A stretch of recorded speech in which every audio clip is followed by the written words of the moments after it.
देवभूमि उत्तराखंड मातृशक्ति, युवा शक्ति, कर्मठ अन्नदाता व उद्यमी आदि की महत्वपूर्ण भागीदारी से सशक्त उत्तराखंड के लक्ष्य को प्राप्त करने की दिशा में अग्रसर हैं। माननीय अध्यक्ष जी, हम परम आदरणीय प्रधानमंत्री श्री नरेंद्र मोदी जी के मार्गदर्शन एवं प्रदेश के युवा मुख्यमंत्री आदरणीय पुष्कर सिंह धामी जी के नेतृत्व में सरलीकरण, समाधान एवं निस्तारीकरण के मार्ग पर पारदर्शिता के साथ निरंतर आगे बढ़ रहे हैं। हम अग्रणी राज्यों की पंक्ति में अपना स्थान बनाने और अपने राज्य की समृद्धि और सशक्तिकरण के पथ पर अग्रसर हैं।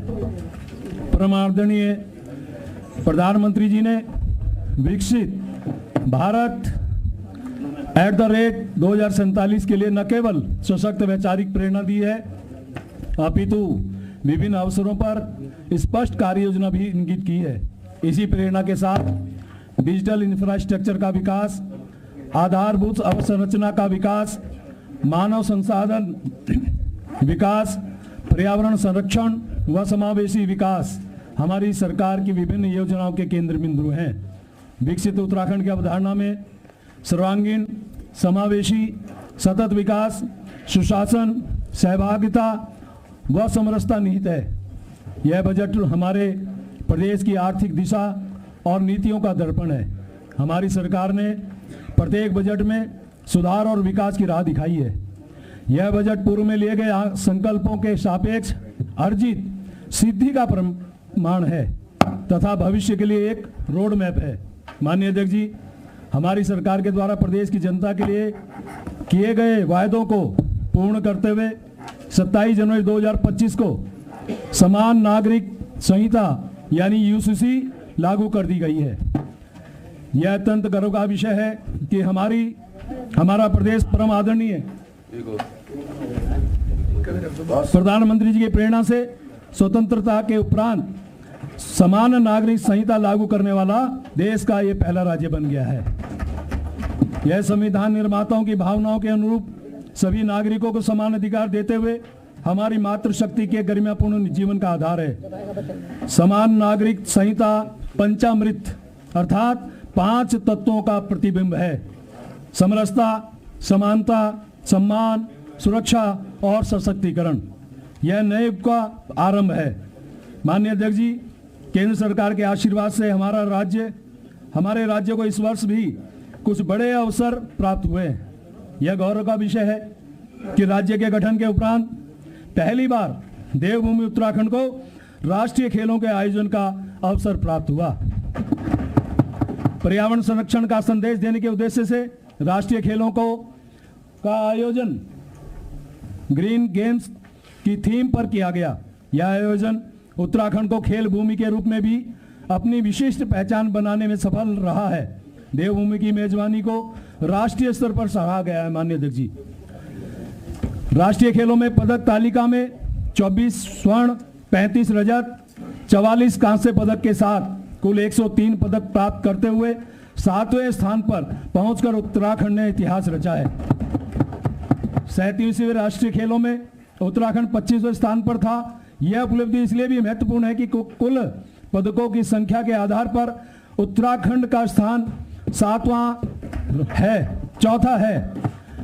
38वें राष्ट्रीय खेलों का ऐतिहासिक आयोजन राज्य की खेल संस्कृति को नई ऊंचाइयों तक ले जाने के लिए हमारी सरकार के प्रयासों का दर्पण है तथा भविष्य में उत्तराखंड के खेल जगत के लिए महान प्रेरणा भी है। माननीय अध्यक्ष जी, राष्ट्रीय खेलों के आयोजन से प्रदेश के युवाओं को अभूतपूर्व प्रेरणा मिली है। आज एक मजबूत खेल इकोसिस्टम भी बन चुका है। हमारी सरकार द्वारा उच्च स्तरीय खेल इंफ्रास्ट्रक्चर सर्जित किया गया है। रुद्रपुर उधम सिंह नगर में वेलोड्रम का निर्माण किया गया है। उल्लेखनीय है कि समूचे उत्तर भारत में दिल्ली के अतिरिक्त मात्र उत्तराखंड राज्य में ही वेलोड्रम बनाया गया है।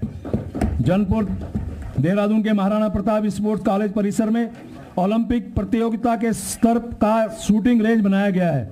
खेलों के लिए तैयार की गई ऐसी अनेक सुविधाओं का लाभ राज्य के खिलाड़ियों की दक्षता बढ़ाने तथा नए अवसर प्रदान करने में किया जाएगा। माननीय अध्यक्ष जी, हमारे राज्य को दिसंबर 2024 में वर्ल्ड आयुर्वेद कांग्रेस एवं आरोग्य एक्सपो 2024 सम्मेलन की मेजबानी का गौरवपूर्ण अवसर प्राप्त हुआ। यह सम्मेलन आयुर्वेद के क्षेत्र में परस्पर ज्ञान साझा करने, शोध कार्यों को बढ़ावा देने के अतिरिक्त हमारे प्रदेश की अर्थव्यवस्था के लिए भी महत्वपूर्ण है। माननीय अध्यक्ष जी, वित्तीय वर्ष 2024-25 अभिनव पहल का वर्ष रहा है। इस संदर्भ में यहाँ कुछ प्रमुख बिंदुओं का उल्लेख किया जा रहा है। इस वर्ष से हमारी सरकार ने शीतकालीन यात्रा की एक अनूठी पहल शुरू की है। इस प्रकार से इस प्रयास से एक और राज्य में पर्यटन को बढ़ावा मिलेगा, वहीं स्थानीय रोजगार और आर्थिकी को भी मजबूती मिलेगी।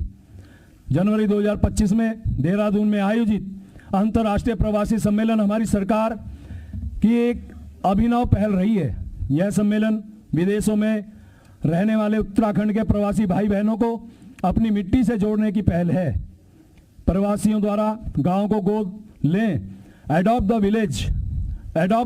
ए विलेज की अवधारणा हमारे गांव के लिए एक नई प्रेरणा है। 11-12 फरवरी 2025 को देवभूमि उद्यमिता योजना के अंतर्गत देहरादून में मेगा स्टार्टअप समिट का आयोजन हुआ। यह अभिनव प्रयास शिक्षण संस्थाओं को शिक्षण व अनुसंधान के साथ साथ नवाचार और उद्यमशीलता के केंद्र बनने के लिए एक सशक्त प्रेरणा है। हमने उत्तराखंड लोक सरकारी तथा निजी संपत्ति क्षति वसूली कानून 2024 को प्रदेश में लागू किया है।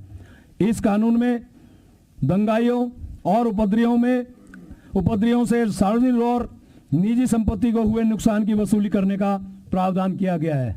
माननीय अध्यक्ष जी, प्रदेश में 3 नए आपराधिक कानून भारतीय न्याय संहिता, भारतीय नागरिक सुरक्षा संहिता एवं भारतीय साक्ष्य अधिनियम 1 जुलाई 2024 से लागू किए गए हैं। इकोनॉमी व इकोलॉजी के मंत्र के साथ हमारा राज्य ग्रॉस डोमेस्टिक प्रोडक्ट जीडीपी की तर्ज पर ग्रास इन्वायरमेंट प्रोडक्ट जीईपी का भी आकलन कर रहा है। जल, जमीन, जंगल और हवा को समाहित कर जीईपी सूचकांक बनाया गया है। नगर निगम रुद्रपुर में लगभग 30 साल पुराने शहर ठोस अपशिष्ट का कायाकल्प कर ट्रेचिंग ग्राउंड को एक सुंदर स्थान में परिवर्तन करते हुए वेस्ट टू वंडर्स को चरितार्थ किया है। परम आदरणीय प्रधानमंत्री जी की प्रेरणा से एक पेड़ मां के नाम अभियान के अंतर्गत मां के नाम से वृक्षारोपण को प्रोत्साहित किया जा रहा है। मां व धरती मां से संबंध यह भावनात्मक अपील वृक्षारोपण अभियान को सफल बनाएगी। माननीय अध्यक्ष जी, पर्यटन विभाग द्वारा राज्य में पहली बार एस्ट्रो टूरिज्म को बढ़ावा दिए जाने के उद्देश्य से नक्षत्र सभा का आयोजन जॉर्ज एवरेस्ट, मसूरी, जागेश्वर, अल्मोड़ा, ताकुला, नैनीताल चमोली में किया गया है। माननीय अध्यक्ष जी, समावेशी व संतुलित विकास हेतु हिमाच्छादित क्षेत्र के घरेलू श्रेणी के ऐसे विद्युत उपभोक्ताओं जिनका मासिक विद्युत उपभोग 200 यूनिट तक है तथा अन्य क्षेत्रों के घरेलू श्रेणी के ऐसे उपभोक्ता जिनका अनुबंधित विद्युत भार 1 किलोवाट तक तथा मासिक विद्युत उपयोग 100 यूनिट तक है को विद्युत दरों में 50% सब्सिडी प्रदान की जा रही है। माननीय अध्यक्ष जी, गरीब परिवारों को सस्ते पोषण युक्त नमक की आपूर्ति शुरू की गई है। ऋषिकेश एम्स से देश की पहली हेली एम्बुलेंस सेवा शुरू कर दी गई है।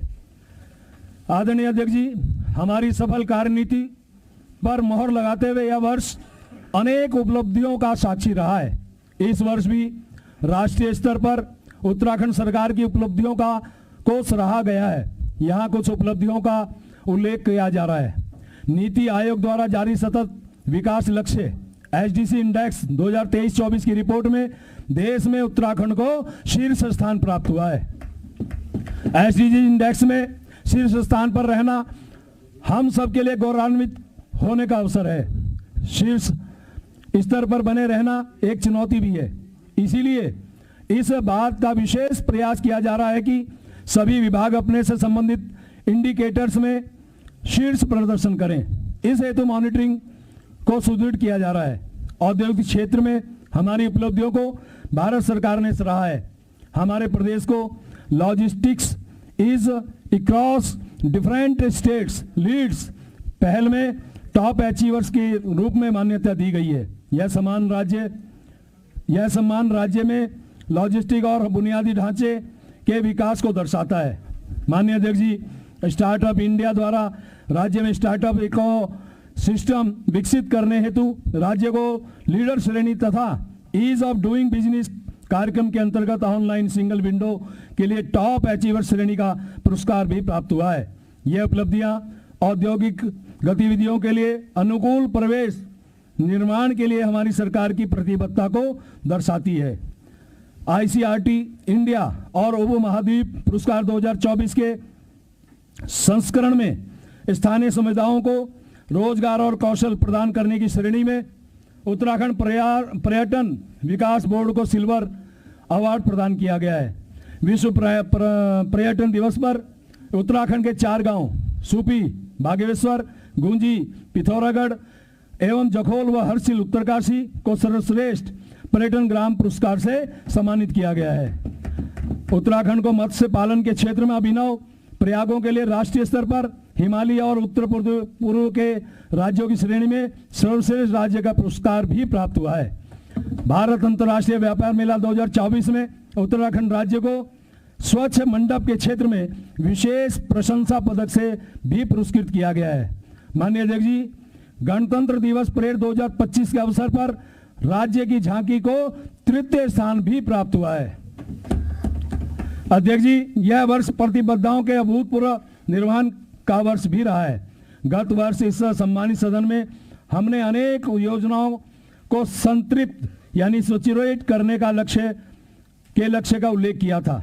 इसी क्रम में क्रैश बैरियर निर्माण, असुरक्षित पुल व ट्रॉली के सुरक्षित विकल्प, पार्किंग, सभी जनपदों में हवाई संपर्क सुविधा, बायो फेंसिंग, शासकीय बिलोकों का डिजिटाइजेशन, सरकारी विद्यालयों में आवश्यक फर्नीचर की आपूर्ति, पुस्तकालय की स्थापना एवं सुदृढ़ीकरण, थीम बेस्ड विज्ञान व नवाचार केंद्र की स्थापना, सरकारी भवनों में solar energy system, e office क्रियान्वयन